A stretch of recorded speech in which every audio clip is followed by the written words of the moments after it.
আমার ভাইরা, আমার বন্ধুরে, প্লিজ কোনো দিকে কেউ তাকাবেন না, নিজের চিন্তা নিজে করবেন বন্ধ, দিলটা নরম করবেন। এক ফোঁটা দেখেন চোখের পানি ফলাইতে পারেন কিনা, কান্না না আসলো কান্নার ভান ধরবেন। মুসলমান বন্ধুরা আমার, রাত্রা যত গভীর হবে এই পাগলের কণ্ঠ আমার মালিক ওলি আল্লাহর দুয়ার বরকতে তত ক্লিয়ার করে দিবে। বাবা একটু খেয়াল করে শুনবেন গো বন্ধু। দিনের নবী নবী মুহাম্মদ সাল্লাল্লাহু আলাইহি সাল্লাম ডেকে ডেকে বললেন, সাহাবীরা রে, তোমরা মাথা গরম করিও না, নিঃসন্দেহে পাখিটা মনে কোনো বিপদে পড়েছে। ওমর বললেন, হুজুর গো কেমনে বুঝলেন পাখি বিপদে পড়েছে? ডাক দিয়ে বললেন, ওমর, আদম থেকে ঈসা নবী পর্যন্ত কিছু কিছু জন্তুর ভাষা বোঝার যোগ্যতা দিয়েছিলেন আল্লাহ অন্যান্য পয়গম্বরদের, আর আমি বিশ্ব নবী মুহাম্মদকে সব জীবজন্তুদের সমস্ত সৃষ্টি কীট পতঙ্গের ভাষা বোঝার জ্ঞান দান করেছে। আরবের মানুষেরা কত বড় ভাগ্যবান, নবীদের রূপ দেখিয়া কাফের হলো মুসলমান। ইয়া রাসূলুল্লাহ, ইয়া হাবিবাল্লাহ, ইয়া রাসূলুল্লাহ, ইয়া হাবিবাল্লাহ। আরবের মানুষেরা কত বড় ভাগ্যবান, নবীদের রূপ দেখিয়া কাফের হলো। জোরে কোন মারহাবা। এবার ডাক দিয়ে বলেন, এই পাখি বিপদে পড়েছে, পাখির ভাষা আল্লাহ পাক আমাকে বুঝাই দিছে।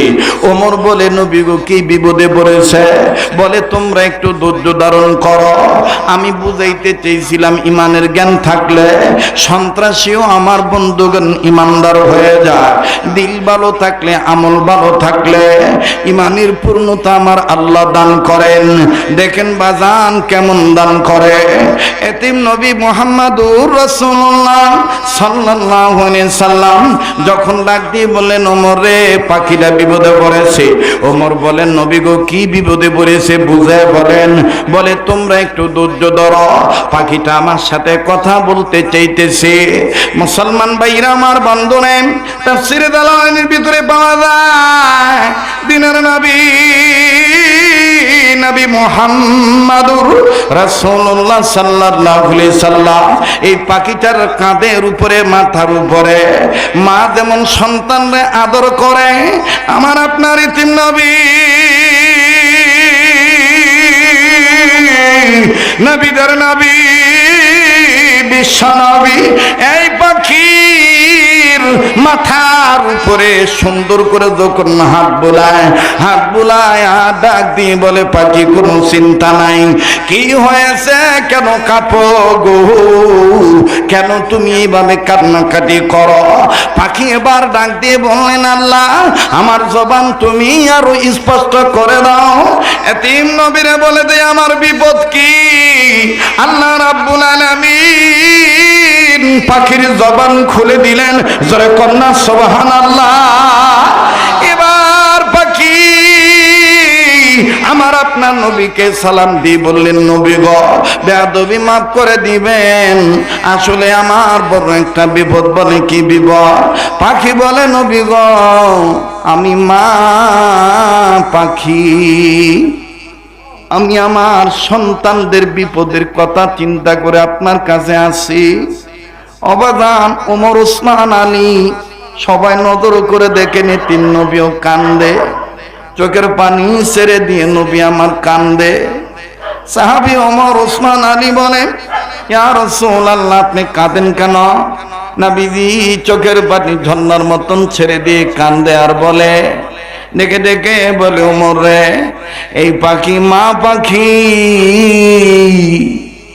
এই পাখি মা পাখি সন্তানের মায়ার জন্য আমার কাছে আইছে। বলে, নবী আরো ভালো করে শোনেন।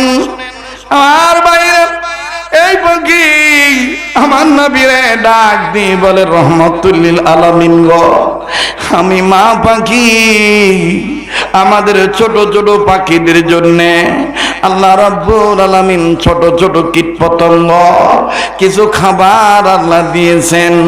ওগো নবীজি,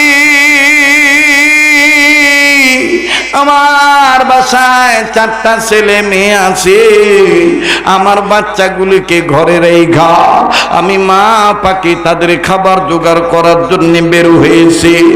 কিন্তু নবীজি গো, খাবার আমি পেয়েছি, খাবার নিয়ে সন্তানদের কাছে যখন যাব, হঠাৎ করে পিছন থেকে একটা সন্ত্রাসী পাখি আমারে তাড়া করছে।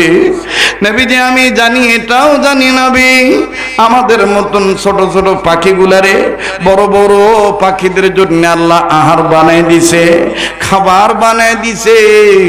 কিন্তু নবীজি গো, বড় পাখি আমারে খাইয়া ফেলাক, আমার দুঃখ নাই। আমার দুঃখ হইল আমার ছেলে মেয়ের কি হবে?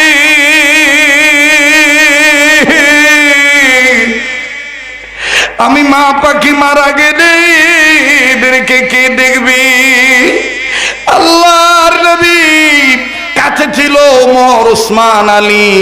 আলীর কাঁধে হাত দিয়ে কান্দার বলে, আলী রে, দেখছনি মা পাখি, পাখি মা হওয়ার পর বাচ্চাদের মায়া মা পাখি ছাড়তে পারে নাই।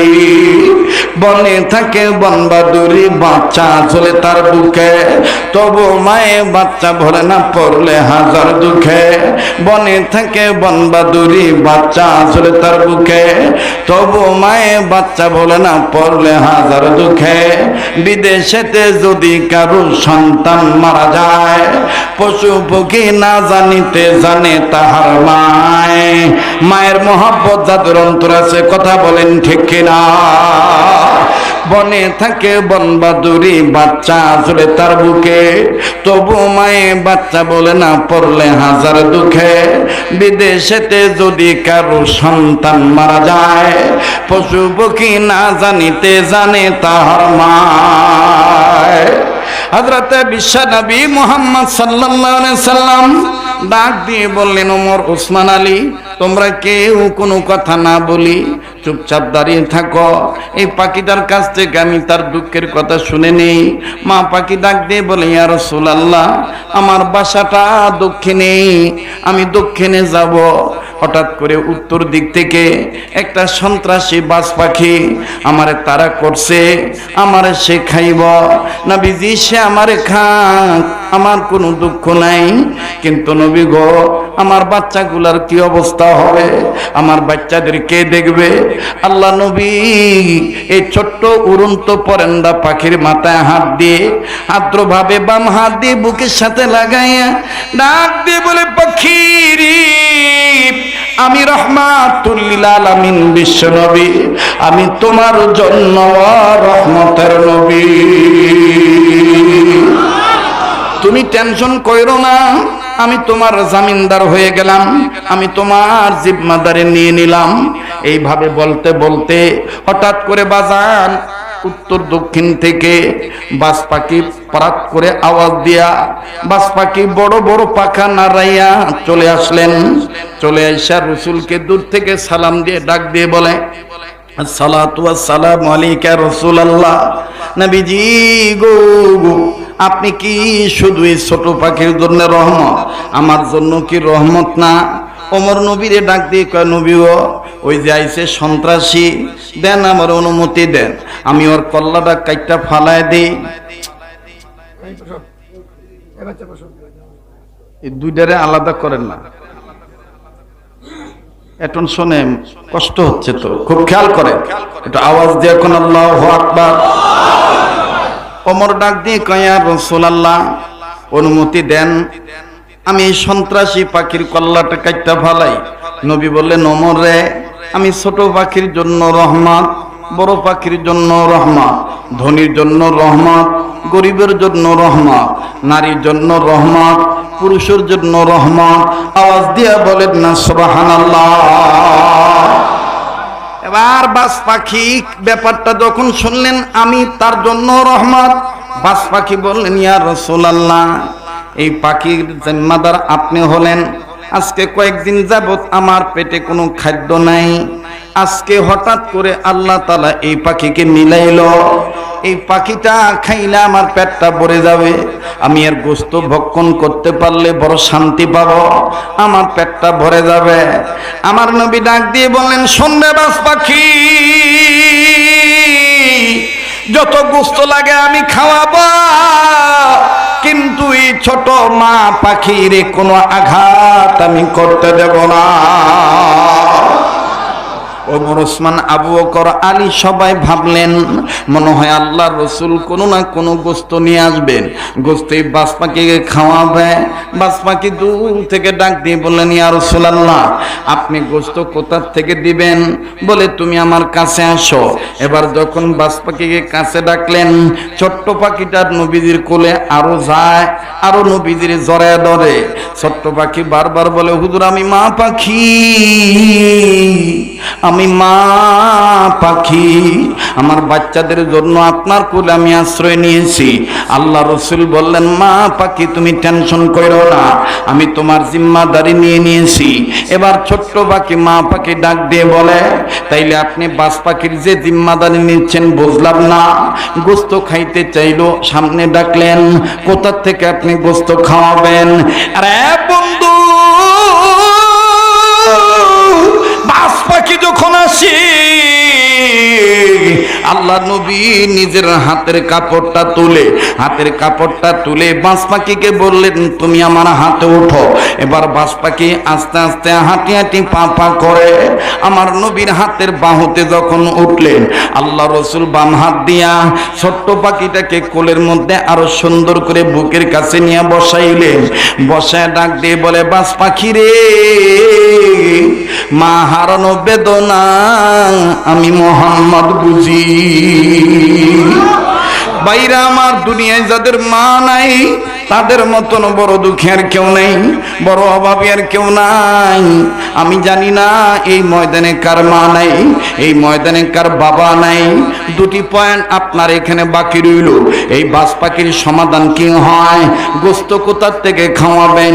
2 নম্বর, কোন আমলটা করলে বদরের ময়দানে জিহাদ করার সওয়াব পাবেন? অবশ্যই আমি বলবো, কোনদিন আমি ফিনিশিং না দিন আমি না, আপনার একটু সময় দিবেন, অবশ্য আমি বলবো। প্লিজ বন্ধুগণ, এদিক ওদিক তাকাবেন না, নিজের চিন্তা নিজে করবেন। দেখেন তো দেখি এক ফোঁটা চোখের পানি ফলাইতে পারেন কিনা। কান্না না আসলো কান্নার ভান ধরবেন, কান্নার অভিনয় করুন, আল্লাহ মাফ করে দিবে। আমরা সন্তানরা অনেক সময় মায়েরে বলতে পারি, মা কিন্তু সন্তানকে বলতে পারে না। মনে আছে কিনা জানি না, আজ থেকে কয়েক বছর আগের ঘটনা, হবিগঞ্জ জেলার নবীগঞ্জ থানার ঘটনা। পেপার পত্রিকায় অনেকে দেখেছিলেন, আমি এখনো পেপারটা কাটিং করে রেখেছি, লেমন রিডিং করে রাখছি, দলিল হিসাবে আমার বন্ধুগণ প্রমাণ স্বরূপ রেখেছি। ওই নবীগঞ্জ থানায় হবিগঞ্জ জেলা মা যে সন্তানকে বলে না, আমার বন্ধুগণ আমার ভাইরা, ডেলিভারি আটকায় গেল, বাচ্চা প্রসব হইতেছে না, মা বাপ শ্বশুর শাশুড়ি আত্মীয় স্বজন এমনকি স্বামী মিলিয়া নির্ধারিত এলাকার ক্লিনিকে নিয়ে গেল। মুসলমান ভাইরা আমার পরক্ষণে হাসপাতালে নিল। নেওয়ার পর দেখেন মা কারে বলে রি, আমার বন্ধুগণ আমার ভাইরা, ডাক্তার আল্ট্রাসোনোগ্রাফি করে আর নানান ধরনের পরীক্ষা নিরীক্ষা করে। ডাক্তার মেয়েটার গার্জিয়ানদেরকে বলে দিল তেমন কোনো সমস্যা নাই, তবে একটা জটিল সমস্যা, দুইটার যে কোনো একটাকে বাঁচাইতে পারবো, হয় মেয়ে বাঁচাইবেন আর না হয় মেয়ের বাচ্চা বাঁচাইবেন, অর্থাৎ মা বাঁচাইবেন নাইলে মায়ের সন্তানকে নষ্ট করবেন। যে কোনো একটারে রক্ষা করলেই একজন ভালো হয়ে যাবে। আমার বন্ধুরে, গর্ভধারিণী না মাকে আলাদা রুমে রেখা বাইরে পরামর্শ করতেছে, শ্বশুর শাশুড়ি মা বাপ আত্মীয় স্বজন ভাই বারাদা ইভেন স্বামী পর্যন্ত সবাই মিলে সিগনেচার দিয়ে দিতেছে, পেটের বাচ্চাটারে নষ্ট কইরা ফেলান, গাছ বেঁচে থাকলে ভবিষ্যতে ফল পাওয়া যাবে, গাছ যদি মইরা যায় ফল দিয়ে কি কর্ম। এইভাবে যখন সবাই সই দিয়ে দিতেছে, আমার বন্ধুগণ আমার ভাইরা, মা জননীর জ্ঞান ফিরে আসছে। মা হাসপাতালের নার্সকে ডেকে বলে, বোন রে আমার একটা কথা বলো না, আমার পেটের ভিতরে কি সমস্যা হয়েছে? নার্স সব খুলে বলল। বলে ওই জায়গায় এত গিলটি পেকে আছে কেন?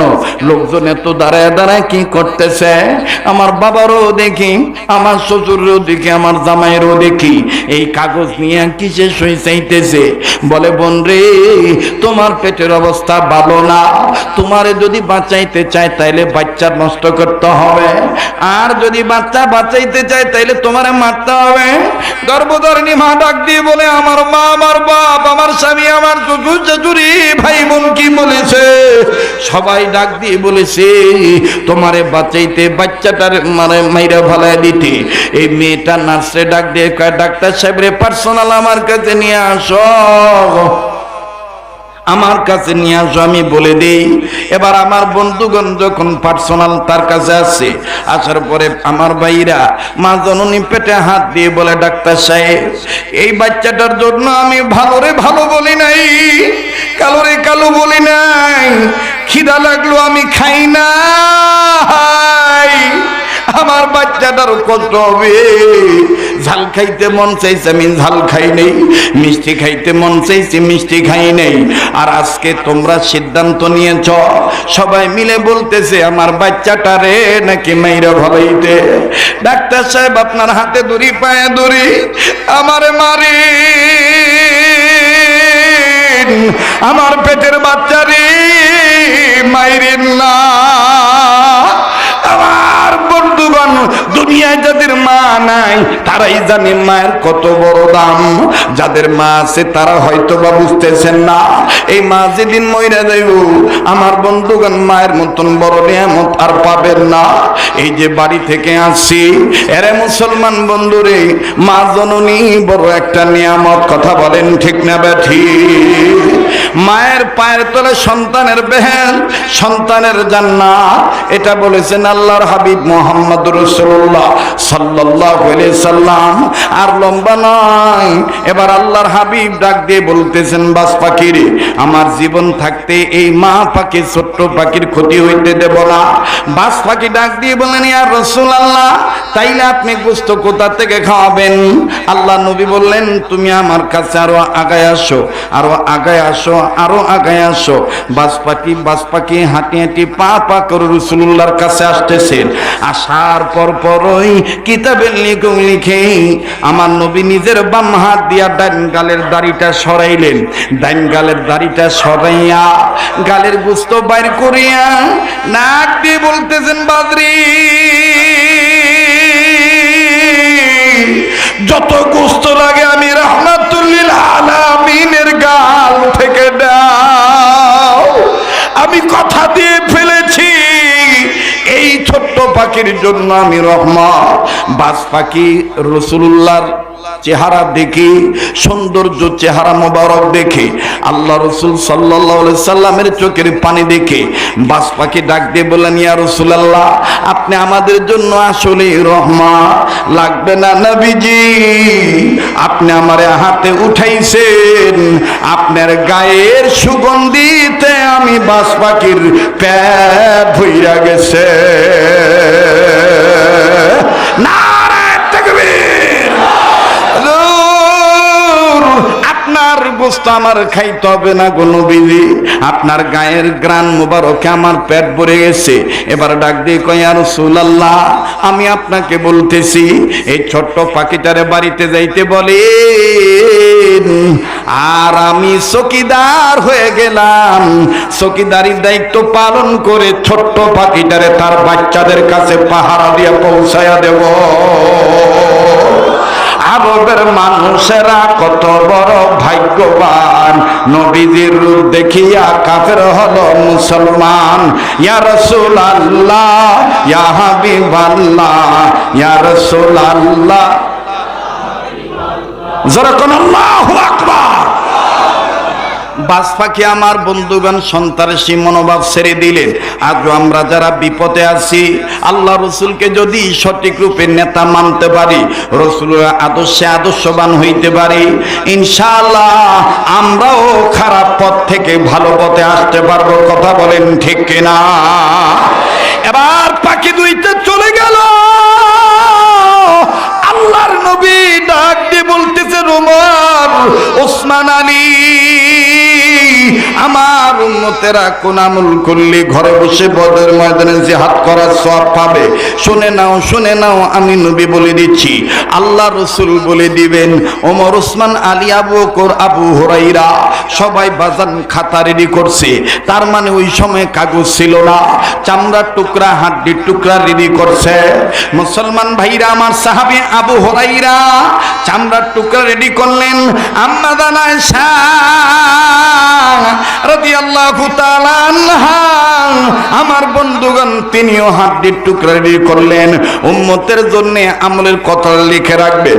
আমি আপনাদের কাছে একটা কথা বলতে চাই, গর্ব নয় বন্ধু, এই তো আর কয়েকদিন বাংলাদেশে আছি, আল্লাহ যদি বাঁচায় রাখেন, পহেলা মার্চের দিকে সোনার মদিনায় চলে যাব। গোটা রমজান আমি মদিনা শরীফে থাকবো, মাঝখান দিয়ে 2-3 দিনের জন্য মক্কায় আসবো।